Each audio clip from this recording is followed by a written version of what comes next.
बहुत ही क्रिस्पी प्याज के पकोड़े। ये वो पकोड़े हैं जो कि बिना किसी भी तरह की मेहनत की और बहुत ज्यादा सब्जियों की कटिंग के बगैर हम बनाने वाले हैं। सिर्फ प्याज से ये पकोड़े जो है बनेंगे और ये इतने क्रिस्पी, इतने करारे बनेंगे कि आप जब एक बार बनाएंगे लिटरली आप इनके फैन हो जाएंगे। वो लोग जो किसी वजह से आलू का इस्तेमाल नहीं करते तो उनके लिए ये आइडियल रेसिपी है। वीडियो पसंद है, वीडियो को लाइक, चैनल को जरूर सब्सक्राइब करना है। शुरू करते हैं इनको बनाना।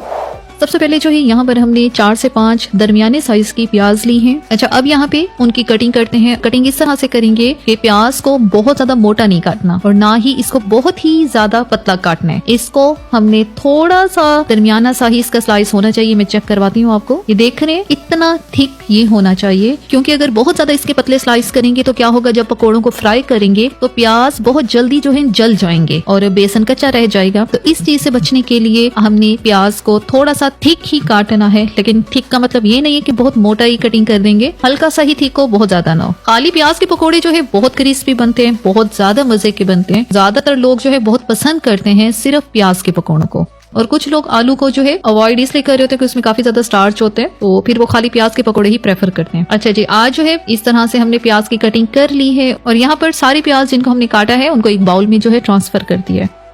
अब इसमें शामिल करेंगे मसाले। सबसे पहले इसके अंदर डालेंगे नमक। नमक जो है यहाँ पर 1 टीस्पून मैंने नमक का इस्तेमाल किया। अब सिर्फ नमक लगाएंगे, इसको अच्छे से मिक्स करेंगे। नमक से क्या होगा, प्याज के अंदर जितना पानी है वो निकल आएगा और फिर एक्स्ट्रा से पानी शामिल करने की जरूरत भी नहीं रहेगी ना। तो फिर अब नमक लगा के हम इसको रखेंगे सिर्फ 5 से 7 मिनट के लिए। 5 मिनट हो चुके हैं और अब हम इसमें शामिल करेंगे कूटा हुआ धनिया। धनिया पाउडर नहीं डालना, 1 टेबलस्पून धनिया लेके उसको मोटा मोटा क्रश किया है वो यहाँ पे हमने डाला है। साथ इसके डालेंगे हल्दी ½ टीस्पून, इससे कलर बहुत अच्छा आता है पकौड़ों का। लाल मिर्च का पाउडर 1 टीस्पून, अजवाइन 1/4 टीस्पून, थोड़ा सा हरा धनिया, थोड़ा सा पुदीना, 4 से 5 हरी मिर्चें, उनको छोटा छोटा काट लिया है वो यहाँ पे डाल दिए। 1 टीस्पून चाट मसाला। अच्छी तरह से अब मिक्स करेंगे। बस यही मसाले ही प्याज के पकोड़ों में जाएंगे। अच्छा, इस तरह से हाथों से मिक्स करेंगे तो बहुत अच्छी तरह से जो मसाले डालें वो सारे प्याज के ऊपर अच्छे से फैलेंगे। मसालों का इस्तेमाल हमने कर लिया है और अब इसमें बाइंडिंग के लिए डालेंगे बेसन। बेसन जो है यहाँ पे 1 प्याली मैंने बेसन लिया है। अच्छा, यहाँ पे अभी आधा मैंने इस्तेमाल किया, आधा भी रख दिए। हम देखते हैं आगे चल के हमें कितना जरूरत पड़ता है। लेकिन ऑलमोस्ट इतने प्याज के साथ 1 प्याली बेसन जो है परफेक्ट कंसिस्टेंसी जो है उसकी बनेगी। अभी यहाँ पे हम इसको ऐसे ही मिक्स करें क्योंकि इसके अंदर अभी पानी का इस्तेमाल नहीं कर रहे।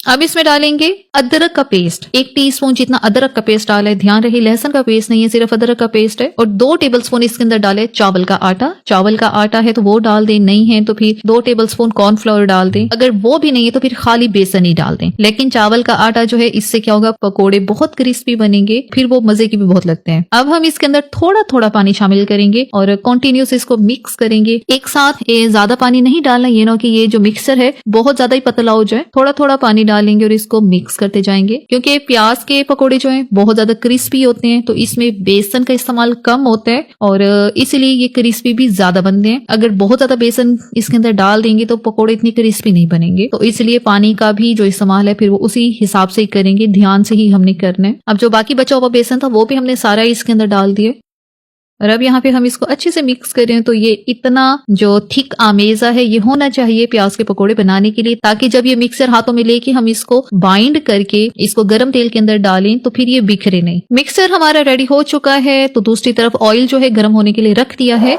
जैसे ही ऑयल गर्म होता है तो इसके अंदर शामिल करेंगे प्याज के पकोड़े का ये आमेजा। हाथों से डालेंगे तो पकोड़े ज्यादा एक अच्छे क्रिस्पी से भी बनेंगे, थोड़ी सी लुक भी इनकी वैसे ही आएगी जैसे कि ये स्ट्रीट स्टाइल जो है पकोड़े बना रहे होते हैं। और अब यहाँ पे देखें, अब आपको थोड़ी सी वो लॉजिक समझ आएगी कि हमने प्याज की जब कटिंग की थी तो उसको थोड़ा सा मोटा क्यों रखा था। बहुत पतले कर देते प्याज को तो क्या होता, ऑयल के अंदर प्याज फौरन ही जल जाता और बेसन फिर कच्चा रह जाता। जाहिर है बेसन है ऑयल के अंदर, उसने पकना भी है, तो पकोड़ों का जो फ्राई करने का जो टाइम होता है ऑलमोस्ट वो 6 से 7 मिनट होता है। तो इसीलिए प्याज को थोड़ा सा थिक रखा था ताकि यहाँ पे पकोड़े जो हैं जले भी नहीं और अच्छी तरह से पक भी जाएं। पकोड़े तो किसी भी तरह के हों सबको ही बेहद पसंद होते हैं, और बेशक वो आलू के पकोड़े हों, प्याज के पकोड़े हों या किसी भी तरह के पकोड़े हों, मतलब कि ये वो चीज है जिसको रेजिस्ट नहीं कर सकते हम लोग। और पकोड़ों के बिना इफ्तार मेन्यू भी हमारा नामुकम्मल ही रह जाता है।